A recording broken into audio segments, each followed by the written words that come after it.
તો એક બાદ એક નકલી અધિકારીઓનો પર્દાફાશ થઈ રહ્યો છે અને હવે અમદાવાદમાં આખરે નકલી આઈએએસ અધિકારી ઝડપાયો છે। આ મહાશય છે મેહુલ શાહ, જેની અમદાવાદ ક્રાઇમ બ્રાન્ચે ધરપકડ કરી છે। મેહુલ શાહે પોતે આઈએએસ હોવાનું કહી છેતરપિંડી આચરી, જોકે તેનો ભાંડો ફૂટતા તેની આખરે ધરપકડ કરવામાં આવી છે। અમદાવાદના પાલડીમાં રહેતા ટૂર્સ એન્ડ ટ્રાવેલ્સનો વ્યવસાય કરતા પ્રતિક શાહે મેહુલ શાહ સામે ફરિયાદ નોંધાવી।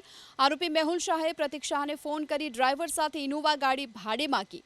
પ્રતિક શાહે રોજના 3,500 રૂપિયા લેખે એક ઇનોવા ગાડી મોકલી અને બાદમાં મેહુલ શાહ તરફથી કહેવાયું કે સરકારના પ્રોટોકોલ મુજબ ગાડી પર સાયરન, સફેદ પડદા લગાવવાના રહેશે અને ભારત સરકારનું લખાણ લખવાનું રહેશે।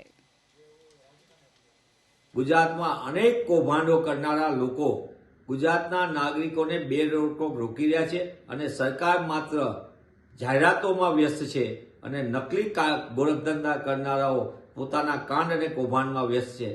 ત્યારે હું આપના માધ્યમથી સરકારને પૂછવા માંગુ છું કે હવે માત્ર બાકી રહ્યા હોય, પીએમઓ અધિકારી આવી ગયા, સીએમઓ અધિકારી આવ્યા, આઈએએસ આઈપીએસ આવી ગયા, પોલીસ નકલી આવી ગઈ, ડોક્ટર આવી ગયા, ખાદ્ય પદાર્થો નકલી આવી ગયા, નકલી નોટો આવી ગઈ, નકલીના કારોબારો આવી ગયા। હવે નકલી આખું પ્રધાનમંડળ તો નહીં આવે ને, એની પણ તપાસ સરકાર ક્યારે કહેશે? અંતે તો ગુજરાતના નાગરિકો ભોગ બને છે।